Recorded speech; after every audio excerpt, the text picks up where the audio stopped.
Greetings and welcome to 2025. It is labing time. Greetings to all the astrolabians in the chat.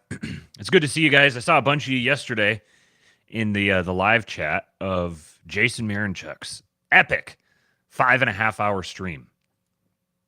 The dude went for 5.5 hours. It was reactionception happening. Jason's 5.5 hour video was a reaction to Asmongold's 2 hour video, which was a reaction to Sam Hyde's 46-minute video. And no, I am not going to be doing a 15-hour reaction video to that. But shout out to Jason for absolutely just cooking. He was cooking, as the kids say, and raked it in. The views, I think he finished up with something like 3,500 views. Is well over 4,000 now. Good to see my buddy having a grand old time over there. Do not bet against, as Lex, the Lexcellent producer of Miranchuk Now, as he said in a group chat yesterday. Do not bet against that man. We do not bet against Jason Miranchuk around here. If you guys are not subscribed to Miranchuk Now, then you should go do that, and you should stay tuned for everything that is to come. You should also go to Gumroad and go purchase his Shadow Empire package. It is absolutely worth the money. You pay one flat fee, you get all the content in the bank, and then you get everything coming forthwith. You'll also get added to a Telegram channel. Very much worth the purchase. I can't remember exactly what it's called. If he's here in the chat, he can tell us. This wasn't planned. It's just doing it off the dome. But the Shadow Empire on Miranchuk. It's Miranchuk Now and Gumroad. If you search those things, I'm sure you'll come up with it. Or you could go to his YouTube channel and go click one of the links in the description. Speaking of, we also have some sponsors in the description here. I'm gonna be updating some of those a little bit, but for the time being, go check out the links in the description and patronize our sponsors. Also, I'm testing out this super chat goal feature that YouTube just introduced. Jason did it yesterday, and it seemed to be very successful. Let's see here. The goal is 10 teal or higher, or like the teal colored super chat or higher. If you do that, I think it's $5 US. If we get these 10 super chats here, and I put the goal at 2 hours out, so you got the whole stream to do it. But 10 of those, and then I'll do a stream on an audience determined subject. This is the idea that I came up with so far. I'm open to other ideas. But this one, now within reason, I'm not going to let you guys get me in trouble. I'm not going to do something that threatens the channel. I reserve the right to shoot something down if it's I just don't see it as being conceivably possible. But with it, I'll be very negotiable within this. So if we can get the 10 teal or higher super chats in the stream today, then I'll do a custom stream on whatever subject you guys put your heads together and come to a consensus on. All right, so do me a favor, hit the like button. You can also go to buymeacoffee.com /kingpilled, and or there's a Cash App link in the description. If you want to, if you like what I'm doing, you want to support the show, then that's the way you can do it. There's the first one. We got $5 US from Duffhead. Shout out to Duffhead. So we got number 1 out of 10. Also, let's get some oinks in the chat. I already see some are there. And my wife says, oinks in the chat for our fallen ladybugs and tadpoles. Tadpoles and ladybugs are the obsession of the day for my son Eastwood. I went out in the backyard earlier, and I was helping him. We were polar bears, and we were digging up roots so that we could get roly-polies and feed them to ladybugs. We had a discussion about whether or not ladybugs eat roly-polies, and I said I don't think that they do, but that's not going to stop the imagination. Another one, Wolfgang Graves, another $5 US, contributing to the goal. Thank you, sir. Shout out to you guys. All right, this is the first lab of the year. We got to get it started off on the right foot with a hype edit. I'm still boneless. guy's been dropping some bangers for a while now. I saw this one because I turned notifications on recently for Jack Posobiec because I'm very interested in what he's doing. He did a couple of very interesting streams recently. One of them was about building of the Christian cathedrals. The other one was about the Shroud of Turin, and I haven't watched those yet. I haven't bookmarked to go watch, but I turned notifications on recently for him because I want to keep up with what he's doing. I'm struggling through it, man. That dude is prolific. He tweets so much, and I'm getting all these notifications. I've got notifications on for David Sachs, for Elon, for Vivek, for Jack Posobiec now, Mark Andreessen, Catherine Boyle from A16Z, and a couple others. I can't remember who, but ever since I added Jack into the mix, my phone is just like warming up from all the notifications coming through. But I'm going to stick it out as long as I can because I'm very interested in seeing where this is going. This one thing that I've done that I realize other people who aren't doing this are, well, here, let me pull this down for a sec. Other people who aren't doing this, I realize you may not, I can understand why you may not see some things the way that I see them because I found that when you turn on notifications for someone and you have them on and you're seeing every single thing that comes through that they're saying, you start noticing trends and patterns. This has been really clear with Elon. He'll go periods without tweeting, and then he'll go, there'll be a whole bunch that come through in a short period of time as he's focuses in on a particular issue.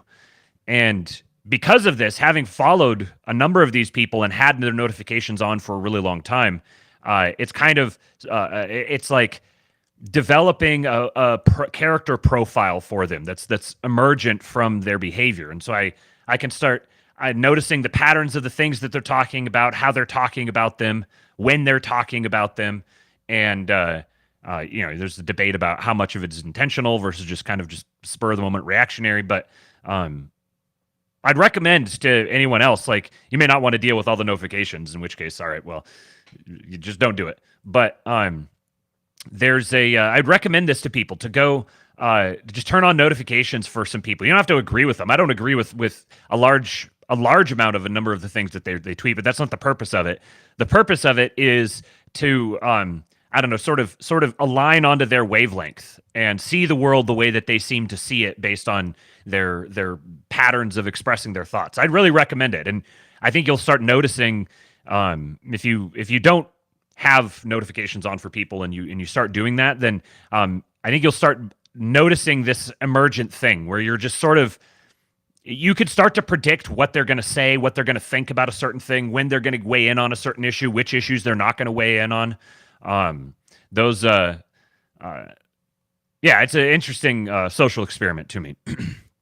I'd be curious to know if anyone, I know that there's some people out there who have notifications on for my tweets because of how quickly they reply or interact with them on a regular basis. I'd be curious to know if you've noticed this phenomenon, whether with me or with other people in general, where you just kind of, it's hard to describe, but you just start naturally picking up on them and sort of seeing the world through their eyes a little bit. And I'm wondering if this is a me thing or if other people have had a similar experience. No, super chat number 3 from Lil Guy. He says, forgot to put a message in, but this is for Eastwood's Bug Fund. Well, thank you, sir. It'll serve double duty because it also qualifies as 3 of 10. Colin Ross says, Jack married an Orthodox woman. It's interesting to see Orthodoxy working its way into the inner circle of power. Right, and he's also a Polish Catholic. I just retweeted something he said in response to Cernovich. They're talking about Sola Scriptura, which is very interesting. Very interesting to see those guys talking about it together. But I like Jack. I like where he's coming from. It was funny when he was on with Tucker and Alex Jones and was just like very clearly the sideshow. I think he could kind of pick up on it as well. Sharing a stage with those two guys would be a tall task for most people. But it was funny watching him kind of have to figure out how to edge his way into the conversation every now and then. Another 2, $5 from Nephilim with Oinks, and then 5 from random username. He says, shot past 69 viewers very quickly. Nice. Yes, we got 84 watching right now, 24 likes. Hit the like button, folks. All right, now let's hit the hype video. Sorry for blathering so much. Welcome to 2025. The project begins.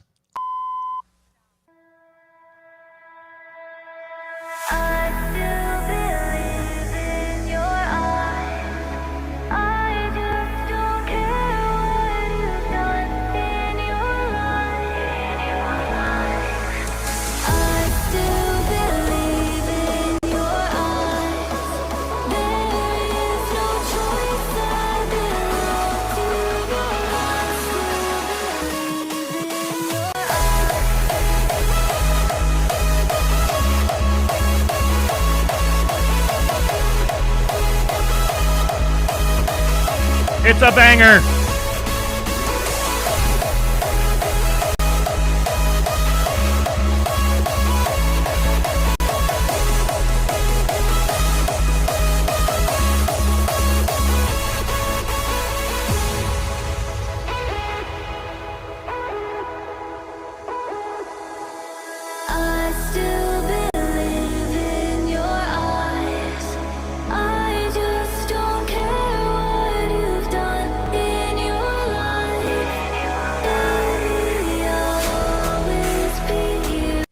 You know what's interesting is I was homeschooled until high school. I skipped 9th grade, went straight to 10th grade, and was went to a boarding academy in British Columbia. So I never went to school, so to speak. I didn't. There was a couple of times where the local church school would have some sort of an event, and I'd go participate in that. Or we had I would do the yearly standardized testing there. So I sort of got a little bit of an experience of that, but I never actually had this particular experience right here. The one with the locker rooms in the hall. It was in college. There was locker rooms in the hall, and I had that then. Actually, there was in high school as well. We had the same sort of thing, but I never had this sort of public school, middle school, high school experience. And yet it still is just as like it. I guess I shouldn't say just as, maybe this is stolen valor. I don't know. But this image right here. Let me get this stupid watch again thing out of the way. Come on. That image right there, it still is like, it feels comfortable. It feels homey. It feels American. Not just the American flag, but just the entire vibe there. Now, obviously, this whole video here is a thinly veiled subtweet of Vivek Ramaswamy's tweets. All the pop culture references in here, obviously, are a direct commentary on that. So there's an extra layer to the schizo posting here that I can appreciate. Noah Chalker says the public school experience you see on TV is fake. Oh yeah, I'm sure. Contender for the funniest tweet of the year. This has got to be up there. The caption on this is me trying to conceal tears after learning my wife cheated on me. My 5-year-old son in the back of my GMC Grand Sierra. You know what? I kind of like Charizard. The fire on the tail, the wings, he can fly, the claws on his feet, he could use that as a weapon. He's not as limited as Blastoise or Venusaur. I'm going to go with... I've never had my wife cheat on me. I've never had a GMC Grand Sierra, but there's very few memes that I've ever related to this much. This is masterful posting. Shout out to at the Dark Prowler, and he dropped this one on January 31. So we got a tweet of the year candidate early on. We'll have to keep track this year and see what our tweet of the year candidates are going to be. Remember how it was really early last year that we had the Jews climbing out of tunnels, and it was just one of the most surreal things that I've ever experienced. Sitting here watching this video of Jews climbing up out of tunnels and skittering away, and everyone posting and talking about it. That's when you knew that 2024 was going to be a crazy year, and 2025 has started off on a rather wild foot as well. This one's been going around. I think I could probably play this on here. I don't think this is considered too violent for YouTube. We'll see, I guess. But You know, if I was holding a gun on a Wilford Brimley-looking MFer in a cowboy hat, and he takes his glasses off and sets them gently on the counter, there is no way on God's green earth I'm turning my back on him. Back like a slow voice on a wave of faith. That wasn't no DJ, that was hazy cosmic time. There's a starman waiting in the sky. He'd like to come and meet us, but he thinks he'd blow our minds. There's a starman waiting in the sky. He's told us not to blow it, 'cause back like a slow voice. Shout out to the old dude. What that moment right there. This is where you know shit's about to go down. And this guy, we probably make a lot of commentary on why this guy didn't pick up on the signs here. Very poor situational awareness. But watch and take the music, the soundtrack for it is fantastic as well. But just watch this moment. Watch his body language right here. All right, this guy's going down. And he was ready to charge him. I think he probably would have charged him even if he didn't turn and look away. That's what this body language here tells me. He's like, all right. He's like, I'm an old man. I've put in my time. If this is how I'm going to go, I'm going to go. And it just so happened, distraction, boom! Wrestles the gun away immediately.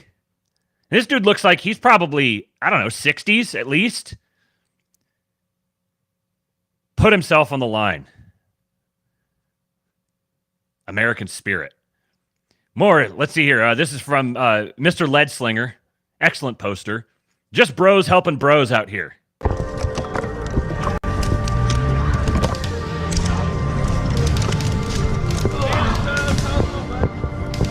Hold on, Bubba. Stop!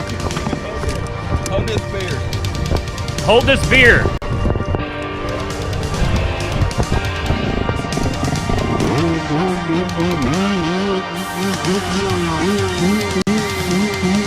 You hit this motherfucker like they never over.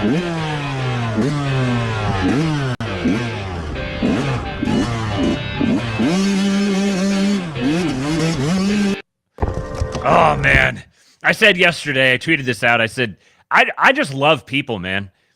I was out, I drove down to the local gas station, and you guys gotta, I wasn't planning on saying this, but I'm going to give you a warning here. You gotta be prepared potentially to be triggered.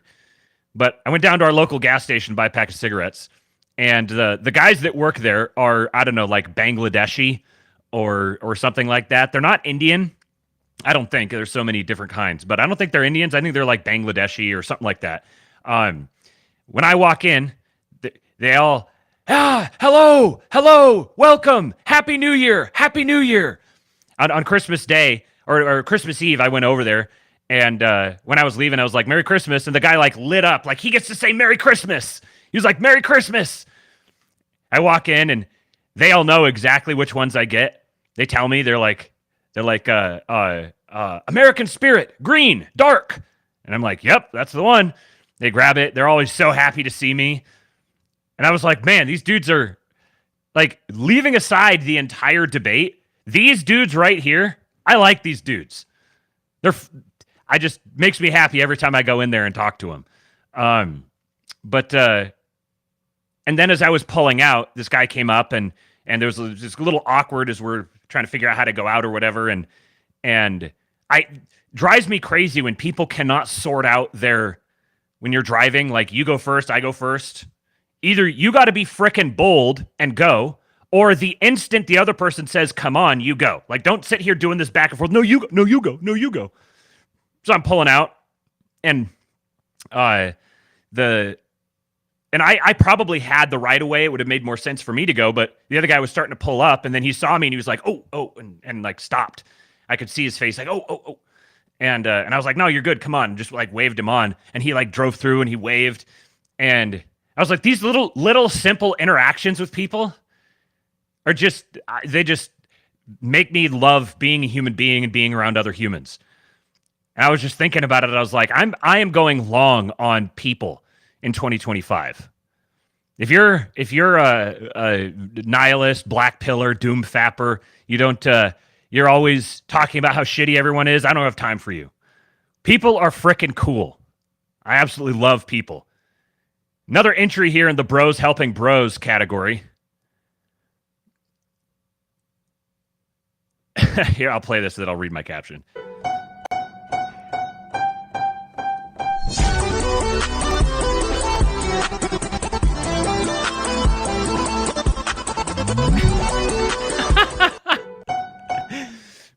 Here, bro, I'm about to fuck you up. You're going to need this. Bam, bam, bam. He's a gentleman. That's an awkward spot to pause it, I guess. Sam Hyde for Supreme Dictator of the United States of America 2028. This is from Orthodox Luigi, a great poster himself. Sending $1 trillion bajillion per week to Israel to pay for Hellfire missiles because they're so weak and unprotected. They need more and more missiles. They need more missiles in Israel. They need as many missiles as we can get. In the Bible, it says, "Thou shalt give Israel missiles. Thou shalt give Israel all the missiles they need." And when I look at the amount of money that's raped from me, that I have bled and sweat for, I say, you know what? I'm not paying enough. I'm not paying enough. I should be paying 75%. If this events of the last couple of days are the first thing that's really brought Sam Hyde onto your radar, I'm giving you this as a little teaser that you need to go down the rabbit hole. There is so much out there for you, and he came out with this. This was really a coming out party. Just his Dear Elon video, just pure art, just absolute art, and like max IQ crafting of the entire thing. Particularly the constant mentions of Asmongold and Moist Critical as a way of these guys who have really large audiences. And if Sam Hyde goes and mentions them, then they're absolutely going to react to his video. So it's going to get it distributed even more. Last I saw, it's at 16 million views on Twitter. There is a rumor going around. People are showing a screenshot saying that Elon subscribed to Sam Hyde. And the screenshot they're showing it shows that Sam Hyde subscribed to Elon. And I think he has been. So Elon has not subscribed to Sam Hyde yet. He may. It would be very interesting if he did. But he has not yet. But if you haven't gone down the Sam Hyde rabbit hole, you have to go down the Sam Hyde rabbit hole. He represents he's like the perfect embodiment of this particular weird corner of the internet that is absolutely on its ascendancy. It's like aspects of I don't want to say it's aspects of Reddit. It's like lampooning aspects of Reddit, very 4chan, and then overlaps with the streamer culture, and it's just brilliantly done art constantly. Yes, the Ghost of Kiev. I noticed yesterday the last stream that I did, immediately it went to, it's got almost twice the views on it already that most of the videos get within the first couple of days. And I'm thinking it's because Sam Hyde was in the description. I think 2025 we're going to be living in the land of Sam Hyde. One of the tweets I sent the other day was that Obama was the Facebook president, Trump was the Twitter president, and Sam Hyde's going to be the 4chan president. Straight Buster says, I hope Barron has seen it. Oh, I guarantee you Barron has seen it. I guarantee you Barron has seen it. I guarantee you that Elon has seen it. Yeah, it was a brilliant way to get them to call out brilliant way to call them out to get the attention of the normies. That's right. All right, got two more super chats. $5 Canadian. Some Leaf bucks from Slosher. Leaf Erickson bucks. Thank you, sir. Shout out to the ancestor. And then Cerberus sends some, what do we call these? Roo bucks? Aussie bucks? Wombat bucks? 10 of them. No shorts, only pants for the goal. Okay. No shorts, only pants. What sort of over what sort of time frame? I'm open to this. This is the sort of creative thing that I'm looking for. I'm open to this. You just got to give me a time frame. I'm not going to do it for a year. Not going to do it for 6 months. I may do it for a little shorter period of time, just for the bit. Sam Hyde for president. Yes. Geneva Suggestion says, Asmongold reacted to his video and agreed with about 95% of what he said. Even the normies are seeing this. Right. And this is I I've been saying for a long time, largely focused on the tech world broadly, but there's a lot of overlap there. I guarantee you there's a lot of overlap between the Silicon Valley tech world and the Asmongold sort of audience, Asmongold, Moist Critical sort of audience. Yeah, I've been saying for a long time now, we have got a lot more allies out there than a lot of people may realize. We've been cordoned off in this little corner of the internet for so long, and it's often functioned as just a little echo chamber where we're all talking to each other. But we've been telling you for like a year now that these ideas have leaked far out there. We're at we are the vanguard. We are the tip of the spear right now. Everything is downstream from us. So we can get out of the reactive posture and start being proactive about intentionally seeding these ideas, intentionally crafting the narrative, not just letting it sort of happen organically as like an emergent expression of our values, but actually intentionally beginning to drive agendas. Straight Buster says, my buddy who's not politically activated but loves Sam saw the video and got activated. Yes, the normies are getting activated, which means there's a meta thing here. Sam Hyde does this video, this normie activating video, calling for leadership. And that's what we need. We need leadership. He got directly to the heart of it. I'm going to talk a little bit more about that here in a little bit with another tweet from our good friend, Jason Miranchuk. But I do have one more Sam Hyde video. I forgot about this one. One of his most well-known quotes of a number that he has. When we win, do not forget that these people want you broke, dead, your kids raped and brainwashed, and they think it's funny.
A friend of the show, Slutty Milk, says you can't keep getting away with it.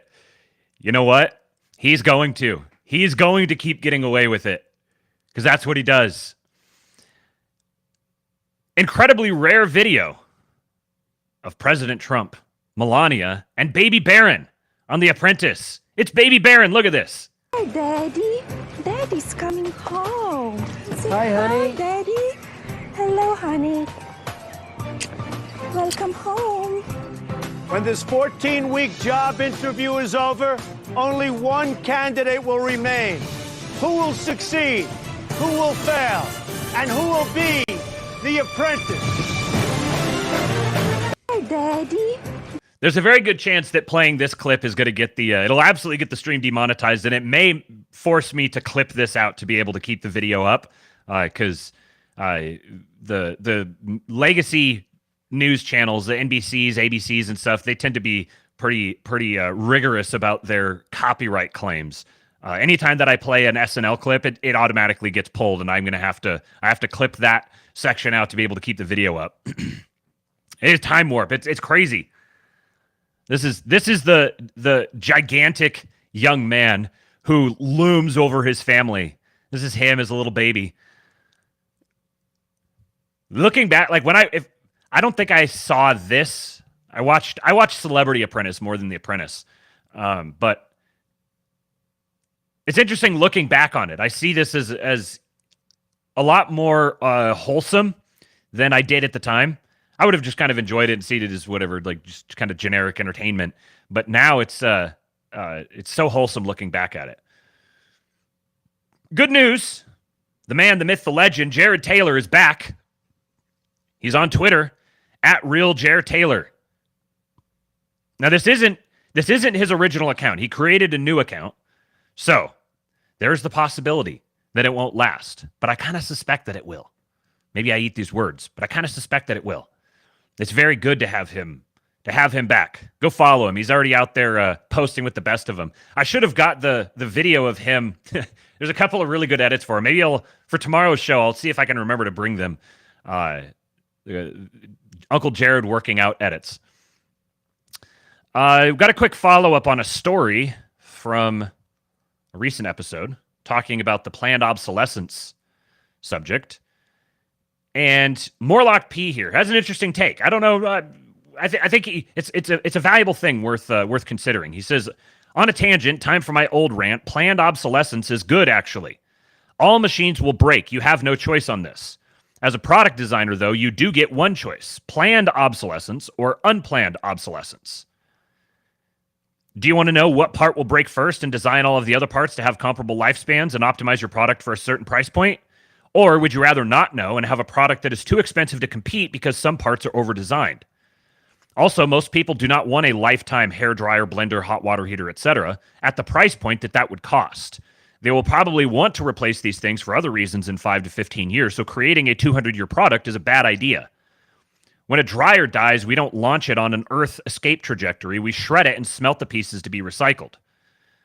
If there's a sufficient market for lifetime dryers, they will exist. And there is, so they do. We own a Speed Queen washer and dryer. He says, quoting someone, maybe a smart manufacturer will devise a recycling program that actually refurbishes motors, etc. You're making an assumption that refurbishment is inherently preferable to smelting and rebuilding. I believe that assumption is wrong. If this is true, a recycling firm that paid people to find and remove the magnets before shredding the machines would make a profit. I suspect that it's not true. Or, maybe there's a $100 million bill sitting on the sidewalk. This is responding to someone saying the neodymium magnets, the coils of the direct drive motor, etc., could all be refurbished and reused without the energy cost of smelting to raw materials. And this is the sort of thing that if someone suggests this, I'm like, put your money where your mouth is. Go start this business that is acquiring these and refurbishing and reusing them. Put yourself as a middleman if need be. This guy says, people complaining about smartphones gets me the most. My phone is designed to slow down and break after 3 years. First off, you use and abuse the device daily. That's actually an impressive lifespan. Second, the tech advances rapidly. That's just actual obsolescence. I think there's a point there. I don't think that's entirely true. I think some of it is intentionally done for the sake of selling new devices. This guy says, tangent to a tangent. When I was growing up, planned obsolescence did not mean machines break. It meant this machine is intended to last just long enough to get you to depend on it, then break so we can force you to buy a more expensive one. I think these are different. The complaint for machines that broke and couldn't be repaired was that they were throwaway or cheap. As in, that fan was made with cheap plastic. The first time something breaks, you'll have to throw it away. Sometimes this is fine. I want a $5 fan that will last a month. Lots of consumer electronics are basically throwaway. Keyboards are so cheap, there's no point repairing them, so I build them to be repairable. Planned obsolescence was something more like what we see with, for example, Office software. Actually, Word 2000 works fine, but you can't get it anymore. And if you could get it, you couldn't get it to run on modern hardware. I know, I've tried. Every couple years, the operating system updates will break my Office software, and I have to buy things that worked perfectly well all over again. It is, in other words, the opposite complaint to the finickiness that comes from backwards compatibility. While I find having to rebuy Office every couple of years annoying, enough that I'm shifting to do some of my work in Google Office, and I value backwards compatibility, I can also recognize the reason for planned obsolescence in this case too. New software needs new hardware, and building old software to work on new hardware is resource intensive and can introduce new problems, and companies don't want to spend all their time doing maintenance. So it makes sense. We plan to support this program for 5 years. At the end of 5 years, we make no promises that continued updates to the OS will not break the program, and you might have to buy an updated version. I still dislike it on general. I dislike our entire digital rights regime of license rather than ownership. And I also think there's an implied, were you to keep a computer around with a circa 2000 OS, you could still use the software that is not actually upheld. But these are two different problems, and to the extent either of them is an inferior equilibrium that we should be seeking ways to change, they will require different approaches. Also, GOG and DOSBox are a massive send to people with an interest in historic memory and preservation of early computer culture because their wraparounds and emulators fix so many obsolescence problems. I don't know what award they deserve, but they deserve awards. And Morlock says, meh, no. The term has a technical meaning, and conspiratards misunderstood it and attributed malice to good engineering practice. Then he signal boosts this, co-signed, the consumer decided they wanted cheaper, less durable goods. It's not some conspiracy by big business or whatever. That being said, my dryer stopped working. I Googled it, replaced a fuse, and it worked again. This is a possible third way available to people. And then Morlock continues to expand on that. Cheaper and less durable is often a very smart decision. If you're likely to change to a new model because of fashion or trends or changing needs, why pay up front for bulletproof quality? When I dropped $15K on a new prosumer stove, I selected the model that had no computer, no screen, no sensors, etc. The electronics include fans, lights, igniters, knobs, and switches. It's all 1880s level electrical tech. And that was a response to this person saying, the electronics are the failure point on almost all new appliances. The problem is that almost all, there are exceptions, appliances without complicated electronics are only their lower-end models. You can get a manual dials wall oven, but not with gliding racks, better insulation, nice finishes, etc. So these interesting thoughts. I've gone from a planned obsolescence hater to a mild planned obsolescence respecter. I think Mr. Morlock here makes some good points. Let me check the comments, see what you guys are saying in here. A couple more super chats. 10 more Wombucks from Cerberus says the Hyde to Trotsky transformation is almost complete. Yeah. A lot of people noticed the Trotsky look, which is very obviously intentional. And then $5 from Bayer Alonso says, Happy New Year, King. Happy New Year, my friend. We're at 9. We just need one more. One more, and we hit the goal. All right, let's continue here. So when I saw the gotta open a tab. When I saw the Sam Hyde interview and started listening to it, my reaction was, bros, I'm so incredibly white-pilled. And that one, 118,000 impressions, that's pretty good for my little account. So apparently some people felt similarly. The other one that I did that, let me see if I could find this one real quick. The one where I commented on his talk to a nigga little bit that he did, that one really took off. It apparently really resonated with people. But I'm going to have to scroll too far to find it. Last I saw, it's got like 300,000 impressions. People really seem to like that. So XYZ go and give it to you. Shared this screenshot. Looks like he may have been the one who posted it. I'm not sure. Have you taken your daily white pill? And he linked a tweet here from Handicap Standard Ideology saying, never forget that it takes 24/7 propaganda, constant censorship, and a looming legal professional sword of Damocles over our heads, all just to keep us from winning instantly. And good friend of the show, Josh Rayner, says, due to today's events, I want to remind everyone of this. Domestic terrorism always upticks when the right is winning. This is the game they play. And he's quote tweeting himself from September saying, domestic terrorism has always been a left-wing phenomenon. Weather Underground, Black Panthers, environmental and animal rights groups, Antifa, BLM, academia fosters it, media run cover for it. It reminds me of, I'm trying to remember now where I heard this conversation. It would have been in I was living in California, so it would have been probably 2019. Describe it briefly, and if any of you guys who remember this conversation know which one it is, you post it in here, and it'd be good to remember.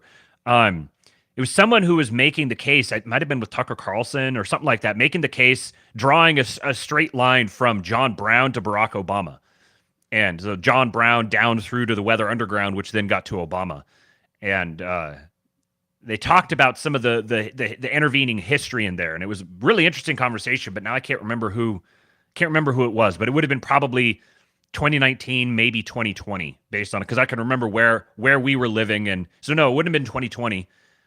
No, it could have been 20. Yeah, it was either 2019 or 2020. If you guys, if any of you remember that, then let me know, because I'd like to listen to that again. Kate says, there needs to be a third way carved out because the throwaway culture that we've built is so insidious and makes us even more rootlessly cosmopolitans. The devil works overtime when he knows his old tricks no longer work on us. Yeah, there does need to be a third way, and I think there's a tremendous opportunity opening up for that third way. We have acquiesced Like, this is the responsibility that we hold. We've acquiesced to this whole offshoring of American manufacturing. It's been imposed upon us, and we've been propagandized to accept it. But we played a role in accepting it and becoming dependent on cheap Chinese plastic shit. Interestingly, a lot of people equate all Chinese stuff with the cheap plastic stuff, but that's not the only thing. China's very... there's a lot of high-end stuff that they're very good at manufacturing as well. But we have culturally participated in this and acquiesced to that offshoring by developing demand for cheap plastic shit.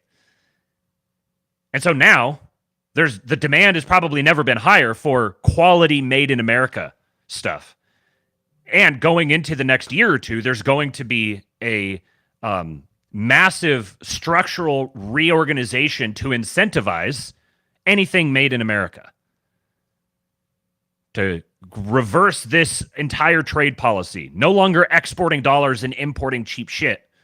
We're going to be exporting dollar. We're going to be importing dollars and exporting quality shit. And maybe sometimes not even exporting it, just keeping it. There may be a period of time here where as Europe goes spiraling down the shitter, there may be a period of time here where America moves in an even more autarkic direction.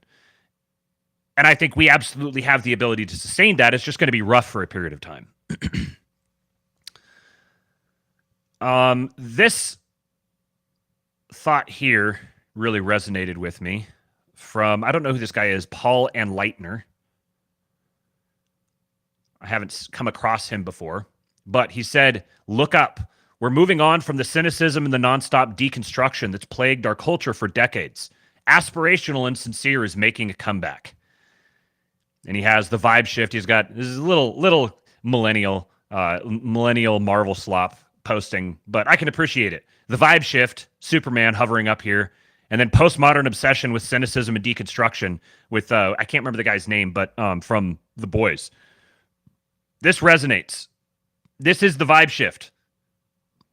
I think there's a very interesting symbolism to the fact that the drones, which, interesting, that story's completely disappeared. The drones story had everyone suddenly walking around looking up. We've spent the last, I don't know, decade and a half at least, everyone walking around looking down. And there's a spiritual significance to everyone all of a sudden looking up again. Same with SpaceX and with going to Mars, with shooting rockets up into the air. It's getting people reconditioned to looking up again. Now, it's obviously, I don't think it's all for necessarily wholesome reasons, but I think the wholesome reasons are a natural byproduct of it that we can capitalize on.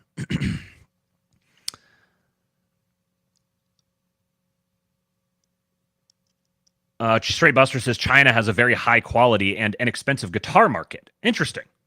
I didn't know that. Will says, looks like there's lots of ammo for a schizo stream on the New Year attacks. Yeah, so I forgot to mention this. I'm not going to really get into all the details of them right now, and it's actually related to this next tweet that I was going to read. I'm not going to get into all the details right now because it's very obviously a psyop. Everyone's figuring out the way that they're going to fit it into their particular narrative, and I think the nature of it being a psyop means we need to keep our powder dry and hold things lightly. Don't go all in on any particular story. There's a lot of mass formation psychosis? Was that what it was called? A lot of people just sort of, they're getting really riled up emotionally, and then they're going balls deep into this narrative and that narrative and the other thing, and lurching along with the roller coaster of the 24-second media cycle. And ironically, many people are also doing, like, they're self-consciously doing this, sort of, because they're also talking about, oh, they've got all the psyops and they're trying to make us look this way and don't look at that thing and directing our attention here and there. And I'm like, yeah, it's working. And I'm guilty of it as well. Part of doing I have to figure out how to strike a balance between doing a daily stream and not having it entirely descend into just kind of rank commentary on daily events. because there's lots of that out there, and that itself leaves you very susceptible to just kind of getting yanked around by all the different stories. So I tweeted this earlier. I said, I've said this before, but it's even more relevant now. We live in the age of the total psyop. Identifying something as a psyop should not automatically indicate to you that it's the regime at work. The world isn't anywhere near that clean and simple. Where there is power, there is competition for that power. The regime's power is clearly waning, and there are abundant various influences vying for the mantle. There's no doubt in my mind that some, even many, of these psyops are anti-regime in nature. By their very nature, it's virtually impossible for us to effectively identify and disambiguate them. If, like, by the nature of, let me back up. It's completely common knowledge, even to basically the normies now, that there's been the government, the regime has been engineering psyops for decades. And so any sort of response, coordinated, organized, effective response to the regime is likely going to take the form of a psyop. If you're trying to get one over on the regime, then you're gonna engage in psyop practices to do that, which means it's going to reflect a lot of the methods of the regime. When a regime starts going down and it's ultimately overthrown and replaced, it's always by elements within the regime. And then they cooperate or are facilitated by or facilitate elements outside the regime. So the methodologies are going to be very similar. And there's a lot of different factions that are vying for power now. There's blood in the water. It's very clear that the regime is going down. And the only question now is what's going to replace it. How many of the elements of the existing regime are going to port themselves over through the regime change operation into the new regime? And to what extent are they going to be able to maintain their inclinations and motivations and loyalties in order to do that? And many of these people are not particularly ideological. I think we err in projecting too much ideological motivation to them. Many of them are just self-interested. They're not taking some sort of long-term, low time preference sort of approach. They're literally just reacting to the circumstances around them and going for this gain, then this gain, then this gain, then this gain. And often that behavior has the characteristics of an emerging ideology. It's kind of like what managerialism really is. It was born this way. There was people who were intentionally fomenting for it, but then there's also just sort of an emergent behavior by a population of people who are all collected in a particular domain. So let's see, there's this emergent ideological phenomenon, so you don't want to confuse that for an intentional mastermind Illuminati plot. Many of these things are a product of emergent incentives working themselves out. So I said, so don't hold any analysis too tightly. You'll melt your own brain. Keep your wits about you. Everything happening with these terrorist attacks is obviously psyop in nature. And some of this, I'm sure, is existing institutions exploring, combining new elements with old elements and trying to advocate for their own interests in this way. And others, it seems to me that there's new factions getting involved in this. At the levels of power that we're talking about, there's no single faction. There is no single regime. The regime itself is a coalition of interests. And a new regime is forming that is just diametrically at odds with the existing one. So when you see a psyop, don't automatically assume, oh, here's the regime at work and let me figure out how I can fit this into my existing operating system. Some of these psyops, I mean, the Project Veritas, the James O'Keefe sort of thing. These are psyops. The Robbie Starbuck and Chris Rufo things, like they're undertaking these as psyops. These are psychological operations. And if you operate from the perspective of that the regime has existed, it's overstayed its time, and because of the amount of time that it's existed and how much it's penetrated the popular consciousness that it's a problem and that it has these methodologies that it employs and it needs to go, then a natural corollary to that is that there's going to be people who are trained and schooled and experienced within the regime who have now moved outside it. Speaking in, just kind of rhetorical terms here, they've moved outside it and they're working against it, but they're going to use many of the same methodologies. This is a time of great turmoil, shifting sands, chaos. We're going through a realignment. And we're going to be realigning until we're realigned. And that could take weeks.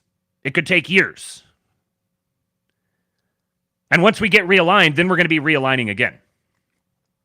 So we have to have a long-term view of this, which means when the psyops are flying thick and fast, that's a good indication to take a step back and just, learn about them, filter, bring all this information in and see what's going on. But don't immediately jump onto a bandwagon of a particular conclusion about it in any particular direction, because that's the purpose of the psyop.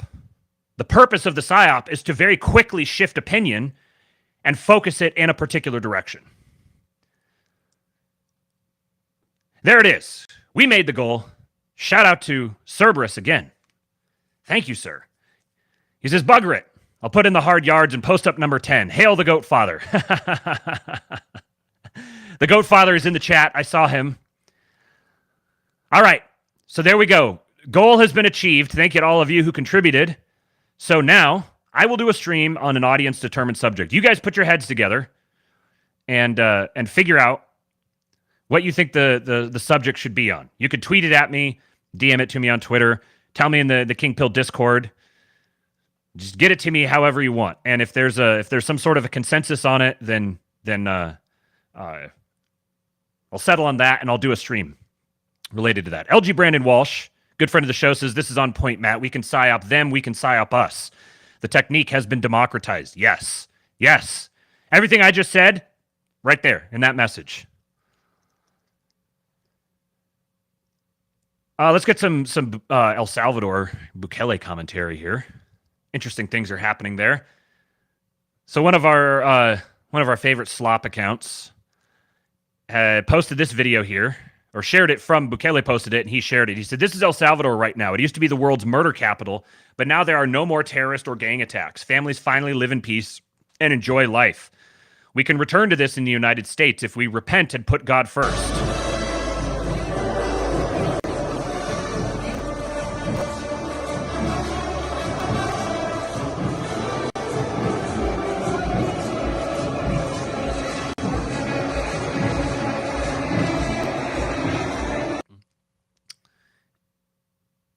And Jack says, we don't have to live surrounded by crime and terrorism. The solutions aren't complex. They're simple. Oren McIntyre, the courage and the will.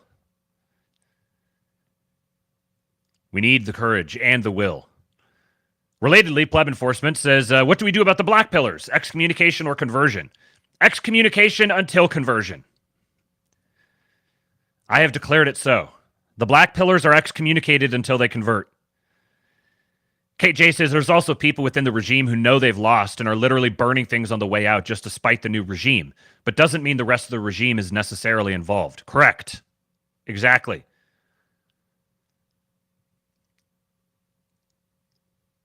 So Mario Knopfel, another one.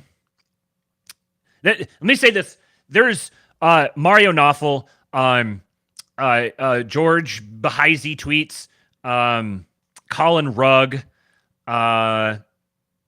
There's a number of these accounts that you can. There's a methodology to this that's very obvious.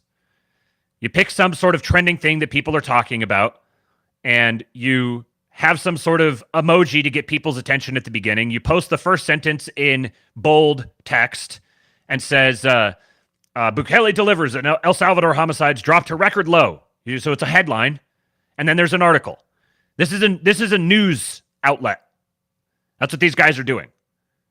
Many of them have been, I would say, it seems pretty clear to me that Elon probably has these guys in a group chat, and they're either directly paid or indirectly being paid by Twitter to function as a news organization. These are citizen journalists. Recognize what they are. And like getting into I saw someone was going at Colin Rugg and trying to, it said something about some bad thing he did in the past or whatever, because he said something they didn't like. Recognize when you're arguing with these guys, you're arguing with you might as well think of them as basically like an AI bot. Some of them probably even are. But recognize what these guys are. These aren't, if you're getting mad about something that they're tweeting, that's indicating to you, that should be an indication to you, that you don't recognize what they are. It's very obvious what they are. These are viral slop tweeters. But there's a lot of utility to them because they're the guys who are sitting here following this stuff all the time. And they pull these things up and signal boost them. They're great news aggregators. Don't get too bogged down in the commentary, because then you're granting them credence as a commentary outlet. These are just news aggregators. Just treat them as such. He says El Salvador hits historic low of 114 homicides in 2024, down from a staggering 6,656 in 2015.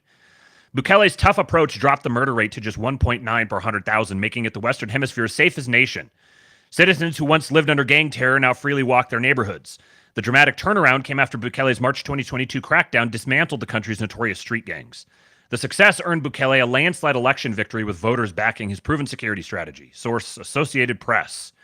And Elon, quote tweeted this, said needs to happen and will happen in America. This was on yesterday evening. And Bukele said we could help, ...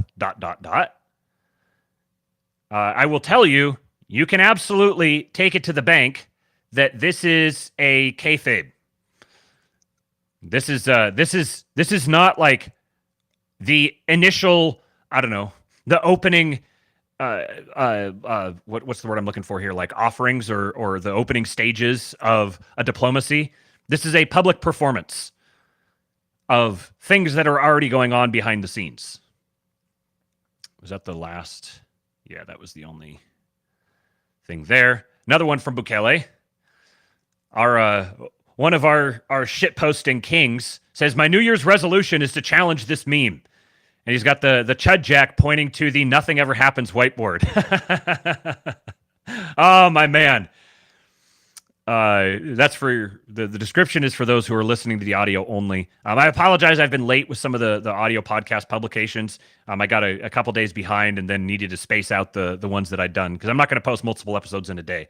But if you want to get the audio only ones, it's on all the major podcatchers, and I publish it on the King Pilled Substack, which is where I also put the links to everything that I cover in these shows. Go subscribe there. Logan Hall says, one of us. National High-Speed Rail. Andy and Bronson. Gym alarm. Oh, we got all the best posters in here. Sir, the president of El Salvador is Chud posting. Did you watch this yet? What is a Chud? Soy Lore explained. I think he knows what a Chud is. Like, he literally just posted a meme with a Chud. I think he knows what it is. But this tells me, I wonder if Bukele surfs the timeline from his main account or if he has an alt. I'm sure he's got an alt. I'm sure that he's among us, posting among us. If you're watching, sir, mad respect. At Mickey Leno here said some things that I agree with, so he's right.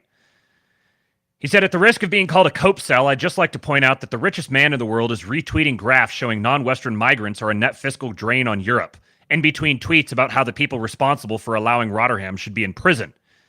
And this is a screenshot of a tweet from Elon, tweeting something from Artemis Consort. Europe has to tolerate grooming gangs for the economic benefits. The economic benefits.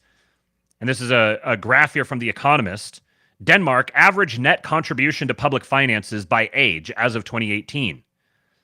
And then it has Danish origin, other Western immigrants, MENAPT immigrants. Now, this I don't know what that is. Let me see real quick. I was going to look this up earlier, but I forgot. Middle Eastern, let's see. MENAPT. The Danish Ministry of Immigration. It has the description at the top on the link, and then when I open it, here we go. In 2021, the Danish Ministry of Immigration and Integration introduced a new statistical category called MENAPT, which specifically refers to Muslim migrants from Africa and the Middle East. And so, it says it right here. Middle East and North Africa, Pakistan, and Turkey, and their descendants. And you can see up here that Elon, when he was Caecius Maximus, he reposted it. Interesting that he changed his name right after Sargon posted posted the video that I covered on one of the last Astrolabes. And in the midst of all of this, I told you guys about me having Elon's notifications turned on, and all of a sudden, a couple days ago, he just started going absolutely ham. And it's funny, I didn't really talk about it publicly. I mentioned it to a couple people in the group chats, but I was curious to see how long it would take people to pick up on it. And there was like a 2-day lag before people really started being like, hey, did you notice Elon's doing all this? So he went absolutely nuclear for the last, basically, I think it was 2 days ago that he started. And he's been tweeting almost nonstop. And he's tweeting like this sort of thing and saying Jess Phillips, one of the MPs, needs to be put in prison. That the what can I call them? The grape gangs. See if I can space those words out a little bit. That they need to be hanged, and that all the public officials who facilitated this need to be put in prison. That this is a complete unacceptable thing, putting people in prison for memes or whatever. Now this isn't. So I've seen some people that are like, "Oh, he's just figured this out." No, he's talked about this many times, like off and on. He drops in and mentions this thing or signal boosts that thing. It's been well on his radar. This is an intentional move right now. And it goes along with what I'm going to read here in a minute, his boosting of AFD as well. What do these things have in common? Boosting Reform, which is Nigel Farage's party, and AFD has in common the BTFOing of the EU. He's making life very hard on Ursula von der Leyen and Christine Lagarde. And I'm going to talk about that more here in just a little bit, but let me continue with this. So Ben Henry here, at Mickey Leno, he continues, I'm not going to start out 2025 by being a black pill doomer, and I don't think you should either. Oh, so Trump made some offhand comment about how we want lots of talented immigrants at a New Year's party. Trump, the guy who's famous for being careful and precise with his words, never just says shit. Better give up, I guess. The e-grifters were right all along. It's over. Van Eyck, Powerful Mutual, says we're still on the good timeline. Cheers. Zero HP says boom. This guy's been on one recently. He must have heard the Gunic episodes. I'm gonna take credit for that. Cooper and I are the ones who sparked this change in him. Continuing on this line,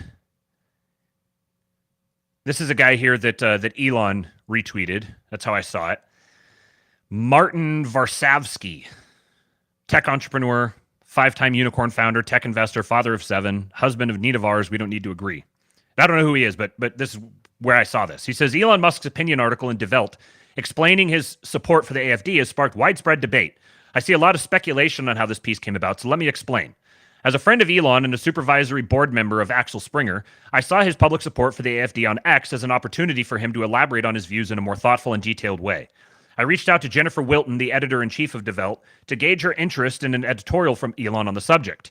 After careful consideration, she agreed that such a piece would be of significant news value and worthy of publication. I then approached Elon, explaining the potential impact of his opportunity to clarify his position. He liked the idea, wrote the article, and Die Welt published it. And Elon quote-tweeted that and said, this is true. And this is the article in English that Elon submitted that was translated and published in German. Only the AFD can save Germany. Germany stands at a critical juncture, its future teetering on the edge of economic and cultural collapse. As someone who has invested significantly in Germany's industrial and technological landscape, I believe I have earned the right to speak candidly about its political direction. The alternative for Germany represents the last vestige of hope for this nation. Here's why. Economic revival. Germany's economy, once the powerhouse of Europe, is now mired in bureaucracy and stifling regulations. The AFD understands that economic freedom is not just desirable, but necessary. Their approach to reducing government overreach, cutting taxes, and deregulating the market echoes the principles that have made Tesla and SpaceX successful. If Germany is to reclaim its industrial might, it needs a party that will not just talk about growth, but enact policies to foster an environment where businesses can thrive without the heavy hand of government. Immigration and national identity. Germany has opened its borders to mass migration, which, while humanitarian in intent, has led to significant cultural and social tensions. The AFD advocates for a controlled immigration policy that prioritizes integration and the preservation of German culture and security. This is not about xenophobia, but about ensuring that Germany does not lose its identity in the quest for globalism. A nation must maintain its core values and cultural heritage to remain strong and united. Energy and independence. The energy policies pushed by current coalitions are not only economically costly, but also geopolitically naive. Germany's decision to phase out nuclear power and rely heavily on coal and imported gas, plus highly variable wind and solar without the necessary grid-scale batteries to provide stability, has left it vulnerable, especially in light of energy supply disruptions. The AFD's stance on energy is pragmatic, advocating for a balanced approach. I hope they consider doubling down on safe nuclear power, together with battery energy storage to buffer large swings in electricity usage, as that is the obvious solution. And this is very clearly motivated in large part by self-interest, because I'm sure he would like to be to contribute to them increasing their battery energy storage. Political realism. The traditional parties have failed Germany.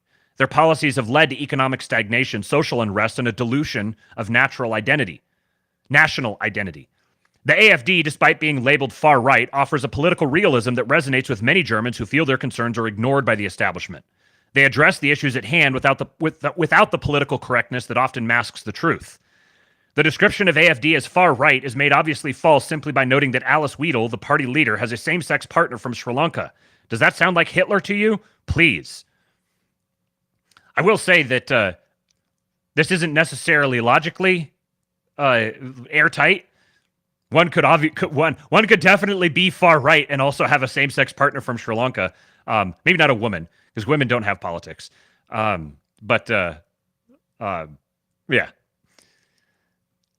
Innovation in the future. I've built companies on the principle that innovation requires freedom from unnecessary constraints. The AFD's vision aligns with this ethos. They push for educational reforms that encourage critical thinking over indoctrination and support tech industries, which are the future of global economic leadership. A little more self-serving. To those who decry the AFD as extremist, I say look beyond the labels. Look at the policies, the economic plans, and the cultural preservation efforts. Germany needs a party that isn't afraid to challenge the status quo, that isn't bogged down by the politics of the past. The AFD can save Germany from becoming a shadow of its former self. It can steer the country towards a future where economic prosperity, cultural integrity, and technological innovation are not just aspirations, but realities. Germany has been too comfortable with mediocrity. It's time for bold changes, and the AFD is the only party offering that path. Let me find this tweet here. I had just remembered while I was reading that. From Tom Luongo.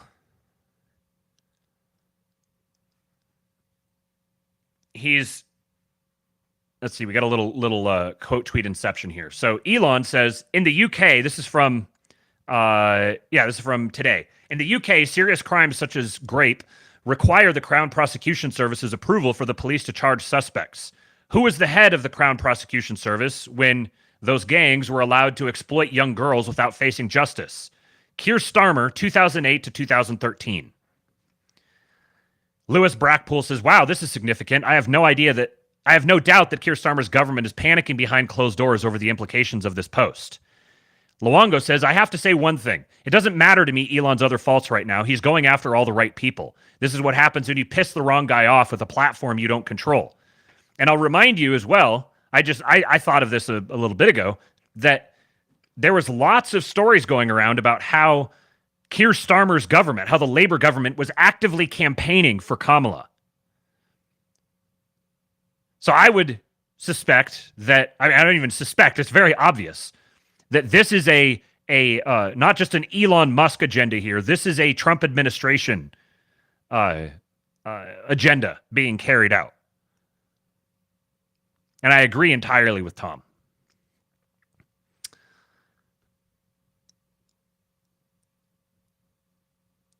So Catgirl Kulak has an interesting post here, followed by a response and an elaboration from John Carter. Catgirl Kulak is not a woman, by the way, for those who don't know. It's definitely a guy. He says, why is the H-1B thing taking off? Why is the rage at grooming gangs going nuts? They have infinite ways to algorithmically suppress stories. I've gotten insane engagement off this I've not gotten in 6 months on anything. 4 possibilities. 1, 4D chess by Elon and Trump, or rather 2D chess, it's his platform. They don't feel they can demagogue immigration, but if they get people pissed and riled up, same effect. But then they can say, hey, it's not us. We wanted H-1Bs. It's the people going nuts. Got to deport everyone, I guess.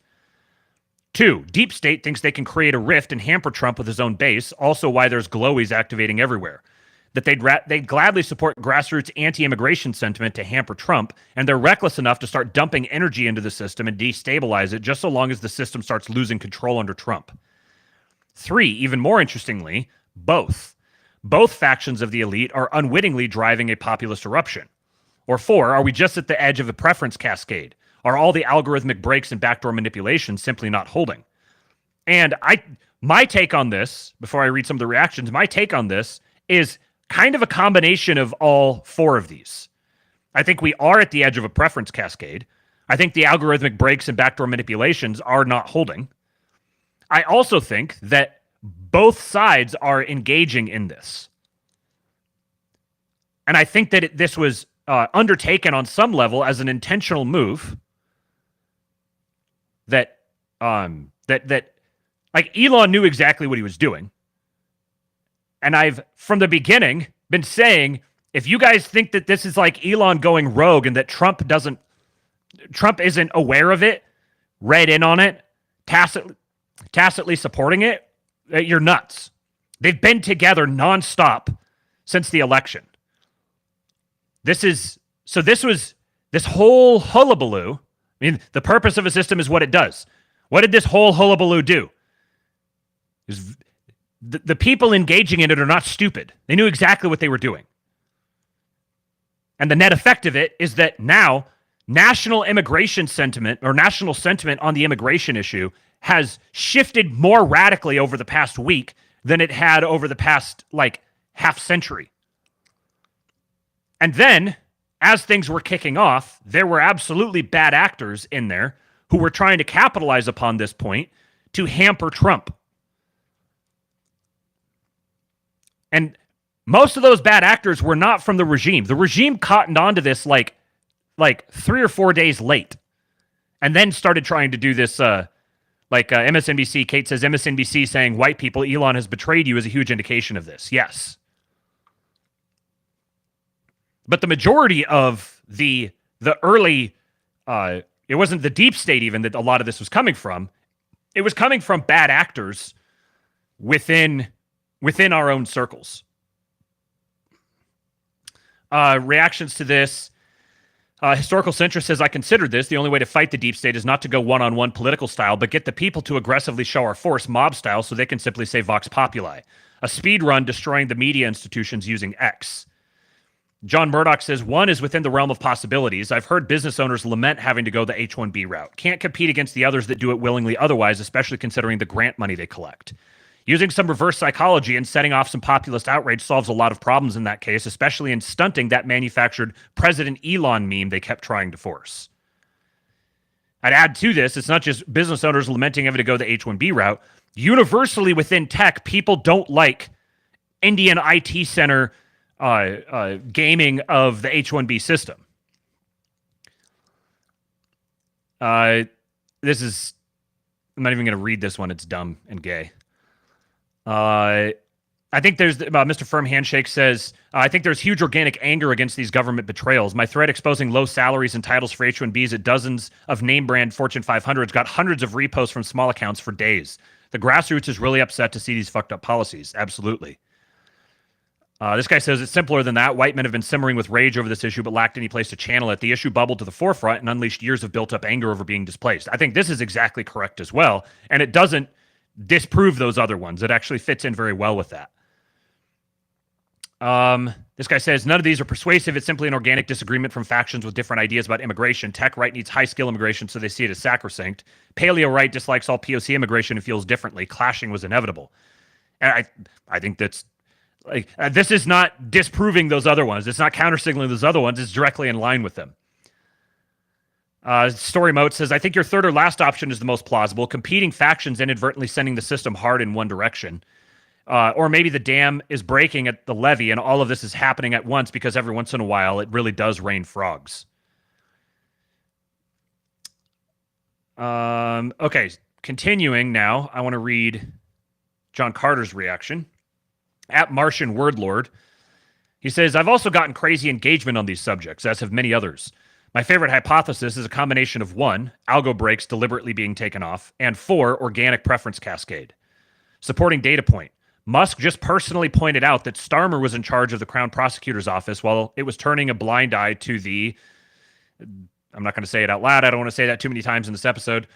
That's throwing gas on the fire, clear where he stands. Also in terms of, for example, supporting AFD. Say you know from looking at sentiment analysis that a sizable part of the Western population or Western populace is ready to blow, and the only thing holding it all in is media pressure. And say that you wanted to destabilize an adversarial government or 3. And say you also had the ability to change the media environment, thereby lifting the pressure, keeping people from blowing. It's obvious what you'd do. And equally obvious why European politicians are all terrified right now. And I said, all of Elon's UK and Germany focus is making life much harder on von der Leyen and Lagarde. Ursula von der Leyen is the head of the, I can't remember her exact title, but she's the head of the EU, and Christine Lagarde is the European Central Bank. They're already getting stretched to their respective limits, and Elon fomenting populist right-wing revolts under their noses could break them. He says, bingo, this is how you do regime change. For once it's happening to the people who deserve it. And then, not so friendly lawyer who says, I'm coming around to the idea that Elon's little tantrum last week was the result of an Indian account manager spurging out, and Elon can't admit that without admitting he's got someone running his tweets at least some of the time. I think this stuff is closer to the true Elon. John Carter says, this hypothesis is looking increasingly plausible. Also, I suspect that intern got fired. Did you make this lie? What a tell. He says, yeah, that wasn't subtle. And I'm undecided on this particular hypothesis, the Indian intern. I don't think it's completely out of the question. Elon has been very outspoken that CEOs should tweet from their own accounts. But that's not the same thing as saying that CEOs should be the only people who tweet from their accounts.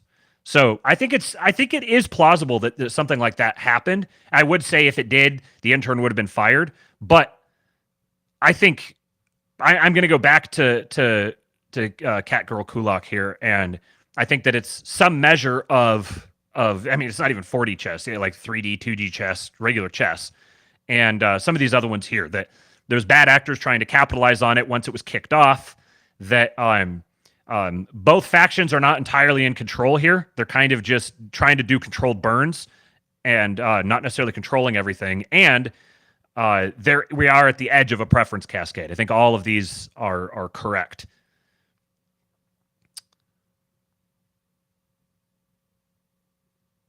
All right, I'm going to share this with you guys. For those of you who haven't heard, you should absolutely be listening to the Thought Crime Syndicate series that Pete Quinones does on a monthly basis with Dark Enlightenment, Charles Spadil, and Jose. I know Jose El Nino was part of it. I don't know if he's left for good or if he's just taking a break or something like that. But it's a very, very good series.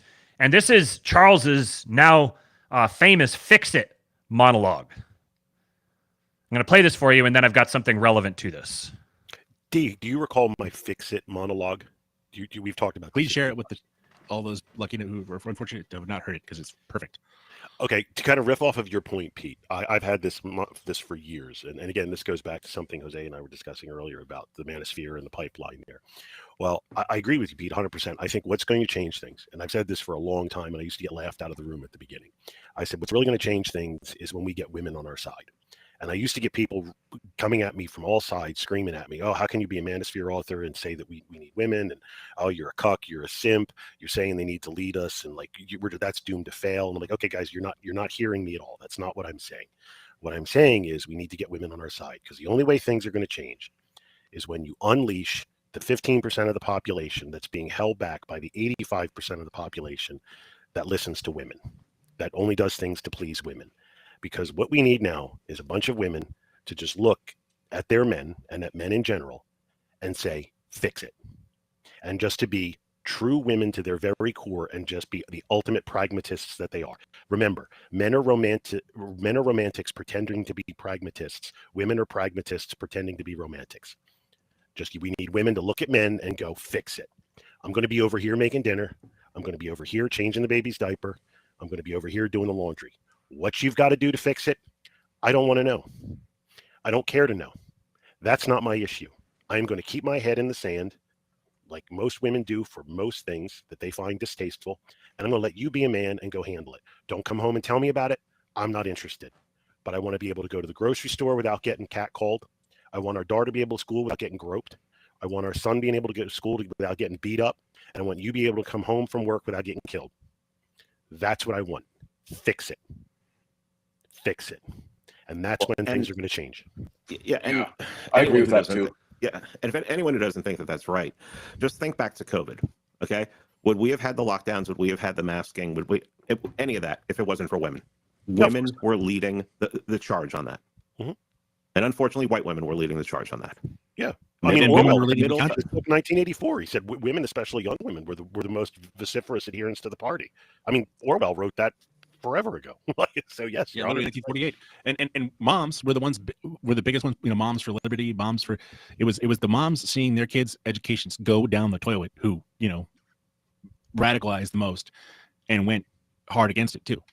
Who's fighting the trans thing now more than anybody? Right. Middle-aged women with children. Yeah, moms are like the vanguard of the revolutionary classes in a lot of like revolutions, from like the French Revolution to even like the Bolshevik Revolution. You have like when the moms go out in the streets and like either like kids like die because of starvation or whatever, like going through like a lot of shit. What do you think happened in 1932?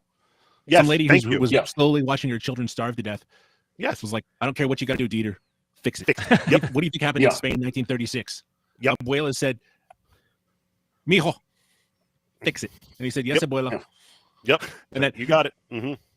That's it. Fix it. Fix it. Fix it.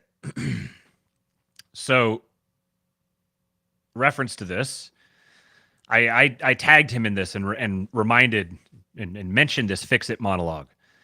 In short, fix it. And this is on a thread from Nicole Shanahan, the Maha Queen. She says, "My heart aches for the innocent victims of these horrific, senseless attacks in New Orleans and Las Vegas. The videos from Bourbon Street are particularly harrowing. This isn't the America we know. Chris Wray was confirmed as FBI director in just 55 days, the shortest confirmation in our history. Kash Patel should shatter that. We need immediate, drastic reform in our law enforcement, in our federal law enforcement. It's time to make bad guys afraid again." That's fix it.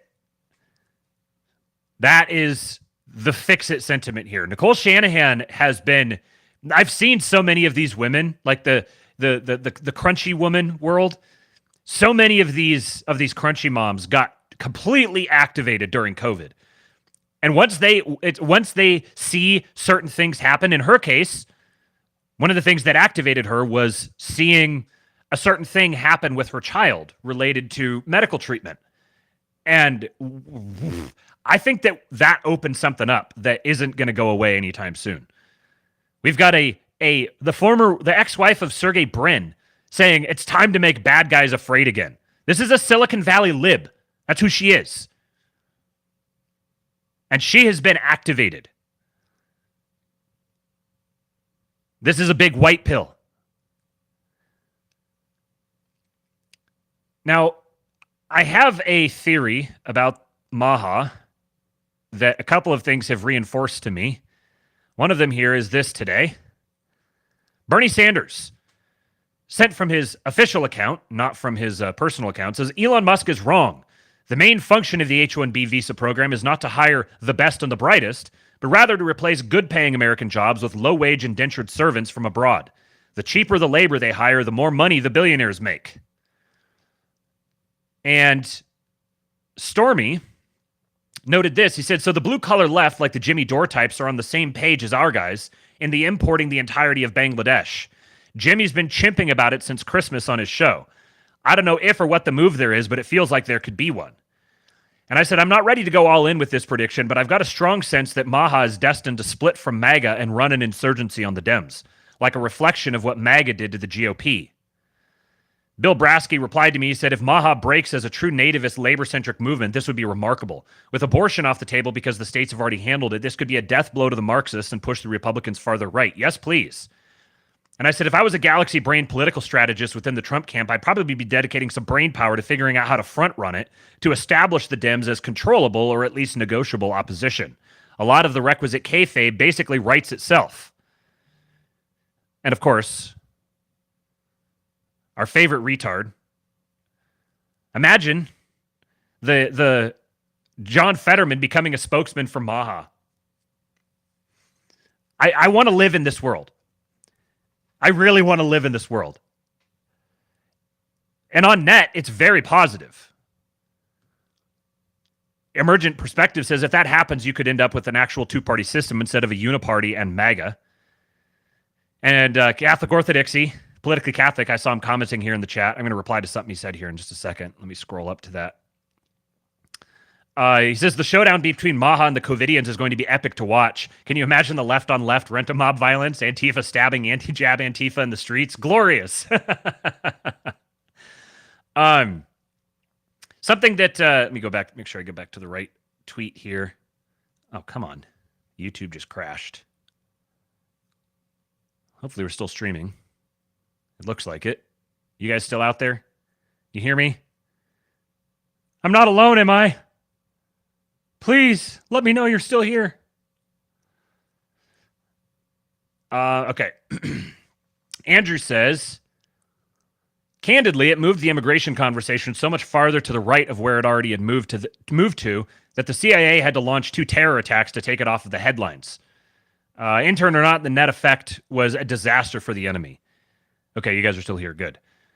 Yeah, and I think this is one of the possible stories here. That this was one of the things motivating this kind of an attack. I think it also fits into some broader stories. If you've been listening to the Sean Ryan show, you probably are aware of one of those. Again, like I said at the start, I'm not ready to go all in on any particular interpretation of these events and their motivations. I think it seems kind of clear, but there's some weird stuff going on as well. So I'm just going to let it play out for a little bit and see how long the story lasts and how much more info comes out on it. And I'll update you guys with some more stuff as it seems more relevant and prudent to do so. Let's talk about the boomers. Got some more nested threads here. We're going to start with, is this the original one? Starting with Devin Erickson.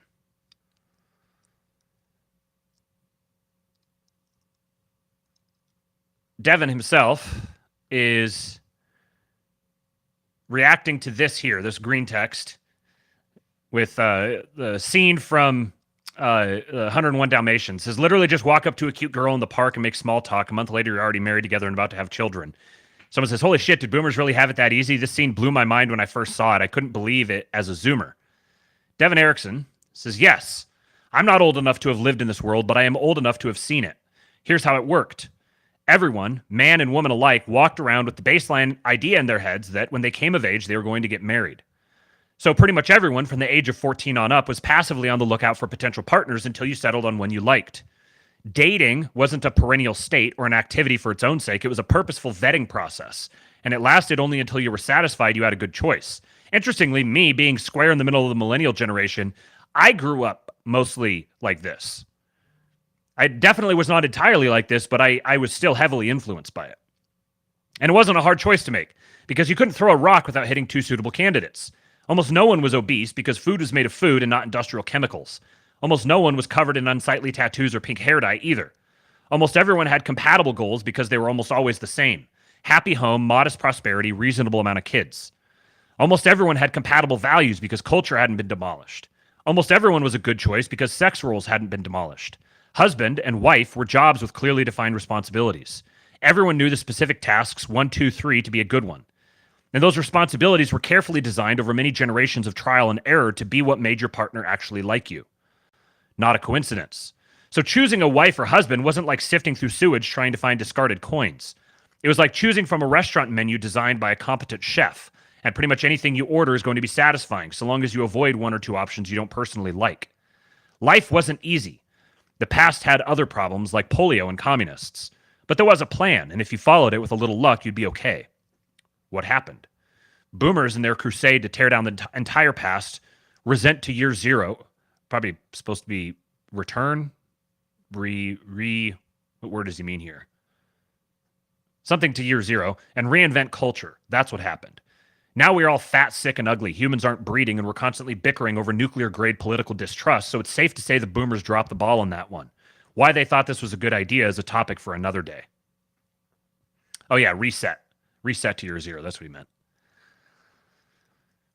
Here's Eric S. Raymond. So the boomer weighs in. Boomers in their crusade to tear down the entire past, reset to year zero, and reinvent culture. That's what happened. End quote. Oh no, Devin, it wasn't that simple. You're excused for not understanding this because you weren't there. I was. I'm a late boomer born in 57. I can dimly remember the day JFK was shot. I watched the moon landing. My teens and early 20s coincided with the 1970s. I was there for it all. And even then, even in the 1970s, feeling a sense of subtle disintegration all around me, I already dimly grasped that we weren't just falling, we were being pushed. But I was very young then. I wouldn't come to fully understand why and by whom for almost another 30 years. We boomers didn't burn down our heritage in a fit of thoughtless hedonism. I mean, we did some thoughtless hedonism, yeah, but that's not where the real damage came from. If you want to know where the damage came from, look up Yuri Bezmenov. Listen to him explain demoralization and the long game of Soviet culture jamming against the West in general and the U.S. in particular. Reset to year zero was a Marxist idea.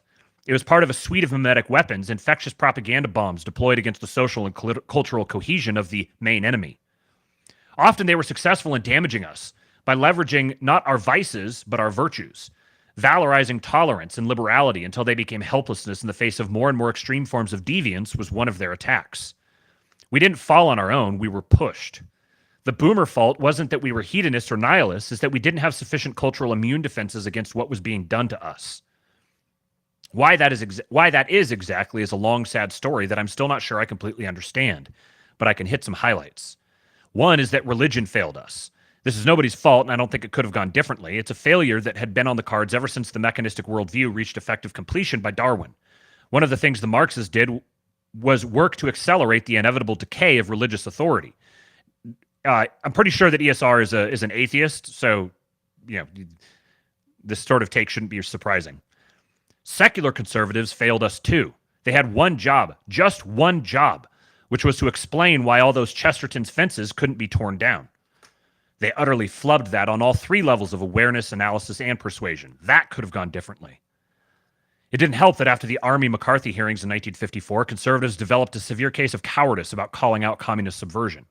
That may have been their single greatest dereliction of duty. The result was that over the next 50 years, communist institutional capture of academia and other institutions went almost unopposed, which is why today we struggle with woke. Most of us boomers weren't wreckers even by accident. Most of us were duped. It's easy to say in hindsight we should have done better, but the enemy was very clever and determined. Try not to judge us too harshly, kids. It's nice to think that a later generation might have done better, but I haven't seen it happen yet. This is almost like art here. The boomer saying, yeah, but it was the communists. And so John Carter, another banger here. He says, boomers get a lot of hate, but I think this is because so few of them have figured out what Eric explains here and persist with their brainworms into old age. But it wasn't really boomers who broke the West. It was the greatest generation. They're the ones that destroyed Europe. They're the ones that passed civil rights and immigration reform and the analogous legislation in other countries, e.g. multiculturalism. They're the ones who let communists take over the schools and the media. They're the ones that brought in no-fault divorce. They're the ones that made racism the ultimate taboo. They're the ones who took the U.S. dollar off of the gold standard. They did it all. By the time the boomers were grown up, it was already a fait accompli. Sure, they could have pushed back against it, but their war hero parents, the greatest generation, couldn't really be questioned, except by being even more liberal than they were, the only permitted form of rebellion. As Eric says, they were duped. And Itchy Dan, Powerful Mutual, says boomers were also the first generation to be bombarded with MK Ultra grade propaganda, psychologically traumatized into accepting their own enslavement. And now, as we continue this quote tweet inception here, the man himself, Mr. Jason Miranchuk. He says, this is a good starting point, but realize that the great generation was subject to the spirit of the tyrannical father. So they brought in a great golden age, but like Kronos before them, also destroyed their young so that they could not rise against them or replace them. When you begin to understand that this generational betrayal that we are all now waking up to stretches all the way back to the original revolutionary spirit, which spread liberalism across the West and has damned us all to live, think, and be sacrificed, to this Luciferian ideology that is rooted in bitter resentment towards God and his kingdom. Nothing good can be built on this foundation of spite towards the divine and all that ascends and descends from that heavenly ladder. A restoration of the natural order is long overdue, but it cannot be restored from applying more liberalism in any form. This has been tried, this has failed, and we are all the more poorer and more resentful and more desperate for it. I know you want justice, I do too, but I also know that we will settle for vengeance if that's all that seems possible or that is offered. I think, at Wigger, I think Sam Hyde's video was an inflection point, a call out, and an open challenge. He didn't signal for vengeance, he asked for leadership. That requires humility. That's the spirit of the prodigal son who has returned. At Elon, we don't live in a civilization anymore, but we could. There are many across the West that will gladly help you build the good, the beautiful, and the true.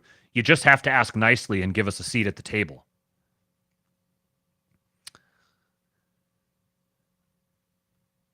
And I think, the man said it. He absolutely said it. I think it's funny that we do this. Well, it was the millennials' fault. Their participation trophies. No, it wasn't them. It was the detached nihilism of Gen X. No, it wasn't them. It was the hedonism and debauchery of the boomers. No, it wasn't them. We keep going back. And here's the thing: you can keep doing that. You can keep going back, and this is why all of the it was their fault. Actually, it was their fault. No, it was this group's fault. No, it was that group's fault. No, they're the ones who did it. That's useful in this sense, where you could sort of do like a literary analysis, exploration of these ideas. But at the end of the day, it's irrelevant whose fault it actually was. The question that matters is whose responsibility is it to fix it? And that is always and ever going to be our responsibility because we're the only ones who can. And the way to fix it is by returning to the Father, repenting for yourself and everyone else, accepting the responsibility for how things are today, and being redeemed by the Father. That's the only answer. The corollary to the collective feminine spirit saying fix it is the collective masculine spirit saying it's my fault. I'm the one who's responsible for fixing it. Those of you guys who've followed me for long enough may remember when I used to be on the co-host of Jason Stapleton's podcast. And he always made sort of a similar observation here, more in the economic realm, but he always made an observation between being poor and being broke. Being broke is temporary. It's like a measure of your bank account. What's your bank account look like? I'm broke. But being poor is a mindset. I'm someone who is broke. I'm someone who identifies as being broke. This was part of what sparked my my Stop Being Poor campaign that pissed off all the libertarians and got me permanently kicked out of the Cool Kids Club. Fortunately, I found some other retards. But there's a similar principle here. When you identify with your resentment and your scorn and spite for all the other people who contributed to making the world in a way that you don't like it, When you begin identifying with that, you are spiritually poor. And you have to recognize that you are spiritually poor. You have to recognize that you are the greatest sinner. I am the greatest sinner. It's my fault that everything is the way that it is. My own shortcomings. When you identify in the economic sense, when you identify as poor, you miss opportunities. Oh, I'm poor. I can't do that. But if you're broke and you recognize this is a temporary state, I'm not poor psychologically, I'm just broke financially, then you've opened up your mind to actually see those opportunities and capitalize upon them.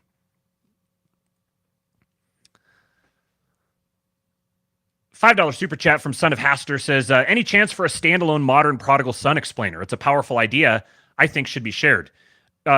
Jason has done a number of explainers on his shows. If you go watch his GOAT streams, he's talked about it at length. But, he says here, I'm working on multiple primers for Vengeful and Prodigal Son, etc. Will be dropping soon. Yes. So go subscribe. Follow him on Twitter, @MiranChuckNow. Subscribe to him on YouTube, Miranchuk Now. Find him on Substack, Miranchuk Now. Jason, drop a link to your Gumroad thing, or tell people how to get it. I was talking about it earlier. I don't know if you're here yet. The Shadow Empire. Let me catch up on some of the other comments here.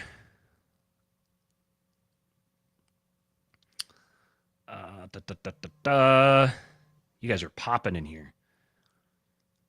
Yeah, the defense of boomers is essentially, it's not our fault. Marxists and Satan attacked us. Yes, Satan does that. He's been doing that to every generation forever. Yeah. You're supposed to beat him and not let him win.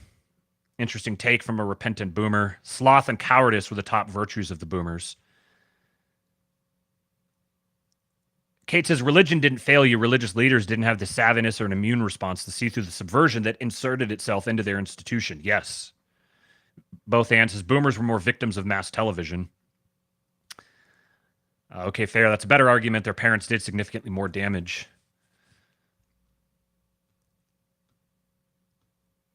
Lopus Persona says, if you hate something, don't you do it too? Yeah, that's a very good observation.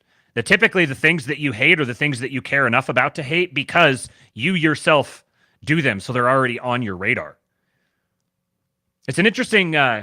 I've spent a lot of time as a hobby studying the Jungian cognitive functions, the way that the human mind perceives and processes information. There's a two-step process. You perceive it and then you process it. There's all sorts of interesting polarities. It's like polarities nested within polarities. But one of the biggest things, this is why any Myers-Briggs is like a derivation of the Jungian cognitive functions. Any Myers-Briggs test you take is bullshit. It's built on, it's like, I don't know, it's like the horoscopes to astrology. Like astrology is actually reflecting, there's like some genuine truth that's being explored in there, but horoscopes are just a shitty commodified derivation of it. Same thing with Myers-Briggs. The MBTI, Myers-Briggs stuff, it's almost entirely upside down and backwards because, in large part, it's determined by people doing tests and self-assessing. And the thing about the human mind is that when someone self-assesses, they often perceive their own strengths as weaknesses, and they perceive their own weaknesses as strengths. And so people actually will type themselves wrong. They'll type themselves exactly backward because it's kind of like if you didn't have a mirror, you would have no idea what color your eyes are. You see through your eyes. You don't see your eyes. And so in the same way, you see through your dominant mode of perceiving the world. So it actually doesn't generally register unless you become really, really self-aware. What you actually see in yourself is the things that you aren't good at, the things that you aren't adept at noticing, because you've been confronted with them, but they aren't your default mode.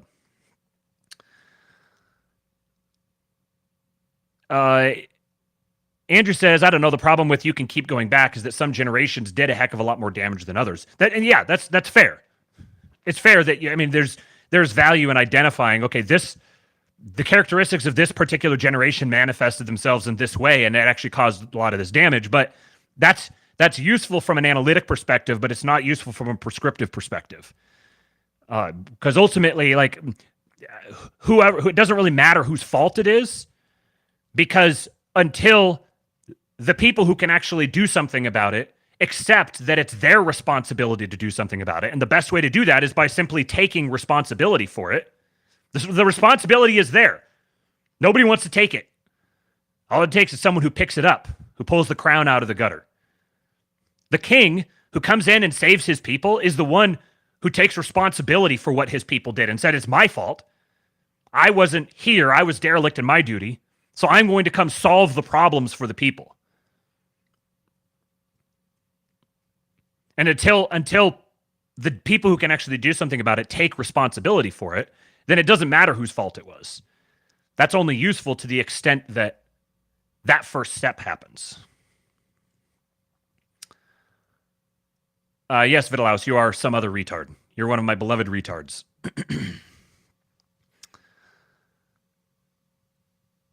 All right.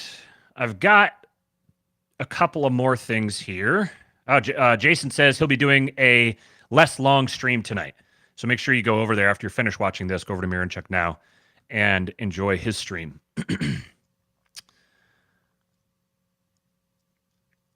I shared something from this guy earlier.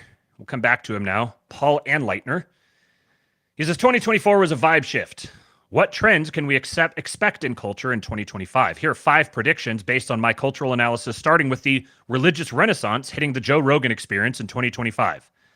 I don't necessarily completely agree with all of these. I just think it's an interesting take that he's providing. Number 1, the religious renaissance comes to Joe Rogan, a.k.a. the Neotrads. Joe Rogan is the most influential voice in media today. Not that long ago, Rogan sounded like most online new atheists, decrying the evils of religion. But over the last several years, Rogan's attitudes towards religion, and specifically Christianity, has been changing. His trajectory seems to follow the path of many who have left new atheism for the religious renaissance. This week, Wesley L. Huff, a Christian biblical scholar, announced he was going on Rogan. This will be a pivotal moment in Rogan's changing attitudes towards Christianity. I wouldn't be surprised if Rogan becomes a Christian in 2025. I think that's probably an ambitious prediction, but hey, I gotta give it up for the guys who make ambitious predictions. Number 2, Superman calls us out of postmodern cynicism. Postmodernism, with its constant cynicism and irony, is increasingly passé. We're ready for hope and sincerity. For the last several years, we've seen popular films and television help present the stark contrast between postmodern cynicism and this new sincerity by juxtaposing wholesome, sincere characters up against characters who embody the ironic, self-aware cynicism of our postmodern age. Ted Lasso and Waymond from Everything Everywhere All at Once are great examples of this meta-modern contrast between sincerity and irony.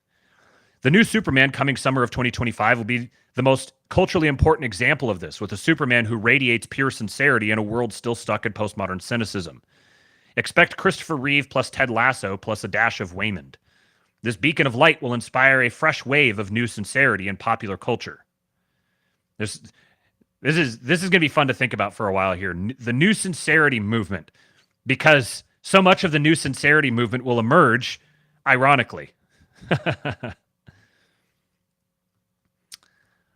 Number 3, homeschooling revolution continues to rise. The pandemic sparked an obvious rise in the number of families choosing to homeschool, but that wasn't just a blip on the radar. Public schools seem to be one of the last holdouts of the failed cultural sexual revolution. Outside of highly progressive neighborhoods, parents remain deeply probably supposed to be concerned about the experimentation they feel is happening to their children. Private schools are financially out of reach for many families, which has turned many toward the prospect of homeschooling. What they have found is that the technological advancements in education have far outpaced the rate of change in educational institutions, allowing parents and students to exceed state standards in education in far less time, with far less negative social and financial trade-off. Look for homeschooling numbers to spike in the fall of 2025.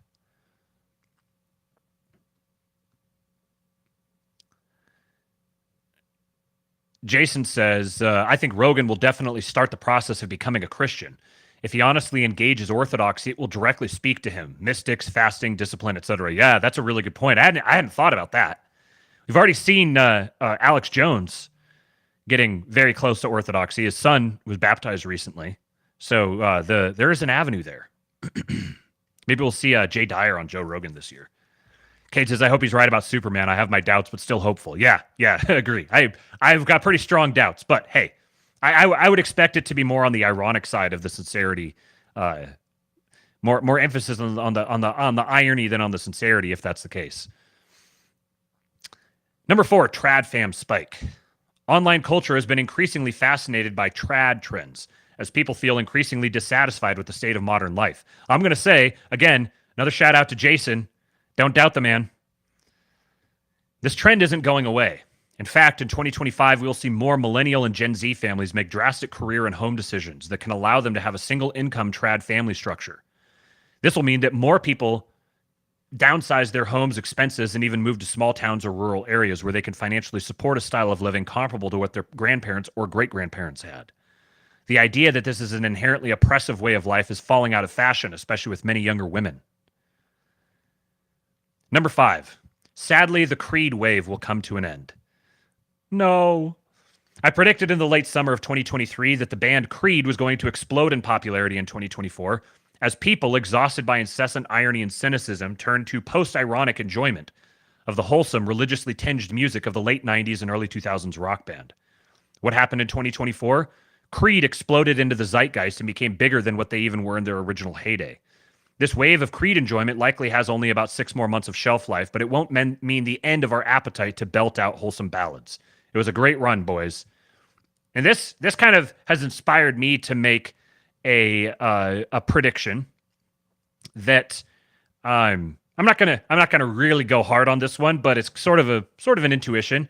I'll bet you what we see replacing this, or connected to it, or related to it in a sense, is the emergence of a return to popularity among some of these subcultures with contemporary Christian music. I'm talking like the Jars of Clay, DC Talk, like that sort of world. I think there's a very large constituency out there that would be, as we're nostalgia maxing, I think there's probably a very large constituency out there who will lean back into that, and we'll start seeing, along with this sort of mushy neo-trad cultural Christian uprising, there'll be a revival and appreciation of contemporary Christian music. Creed had their highest grossing year in band history with 825,000 tickets sold and $65 million. So he says, if you're interested in exploring the intersection of cultural trends, religion, and philosophy, follow for more. So you can go follow him, Paul Anleitner. I like the way this guy thinks. He looks like probably Gen X, maybe older millennial. He writes and speaks on the intersection of religion and culture, science and philosophy, MA and Christian thought. Podcast is called Deep Talks. I'm going to keep an eye on this guy. All right, and last thing here, interesting little health note. POD, that's another one. I'll bet you we'll see a return to popularity of POD. POD, Reliant K would probably be another one. Anne Boleyn. I'll bet you we're going to see a revival in those genres. 80s vaporwave mixed with Christian lyrics. Yeah. Talking about, what are you guys talking about here? Sam Tripoli. Yeah, Dyer and Sam Tripoli are homies, and Dyer and Sam Hyde are as well. Someone said was it in this chat or in Jason's chat yesterday, said that Dyer hinted at having been involved with Sam in the production of that Dear Elon video. I haven't seen it. Dyer has fallen out of my rotation of what I listen to. But so I haven't listened to him in a little while, but I'd be interested to know that.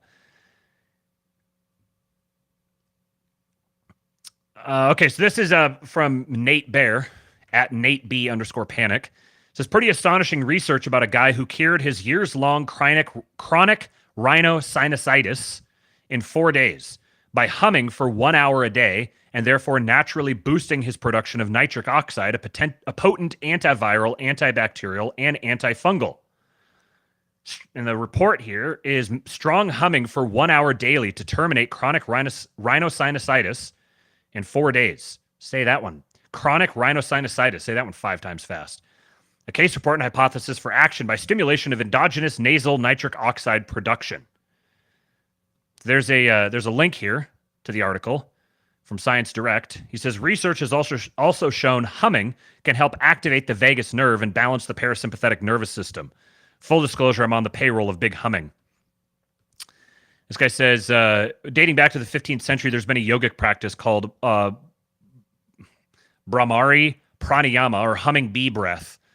See below for a few relevant studies and a video demonstrating the practice. Do not do that. I'm going to say a yogic practice. Do not go do that yogic practice. What good is having clear sinuses if it drives away everyone you love? Well, you got to spend an hour a day by yourself at least. There's something to be said for whistling or humming while you work. The office environment is not conducive of this. Plus, it's where dreams go to die. That's a good point. People who aren't humming maxing aren't going to make it. We've got a little device called the AABI, which vibrates the lungs to clear congestion. It works really well. Interesting. These things like the Buddhist Om, like there's a reason why these things develop. They're not just like there's some attachment to reality that causes them to be sustained. I'm gonna hum Creed. Yeah. Ostensibly, someone cured their sleep apnea via didgeridooing 20 minutes a day. I'm going to start trying this because I tend to have some sinus issues from time to time, and I know some of you guys out there probably do as well. So I'd be curious if you just make a point of intentionally humming. I mean, it doesn't have to be humming a tune or anything. You can just be humming a tone. But I would not be at all surprised if it works. And it's probably good for your jaw and your tongue positioning as well. All right. Well, that's all I've got for today, guys. I appreciate you stopping by. Do me a favor and hit the like button on your way out. We still got... the hype video started up again on me. We've got... 127 still watching into 75 likes. Do me a favor and hit the like button on your way out. Follow me on Twitter at RealKingPilled. Go join the KingPilled Discord at kingpilled.com. We'll be doing a schizo stream tomorrow evening. So if you want to join us for that, kingpilled.com is the place to go. And for now, I will give you guys Hulk. When they took a shot at my hero, and they tried to kill the next president of the United States, enough was enough. And I said, let Trumpomania run wild, brother. Let Trumpomania rule again. Let Trumpomania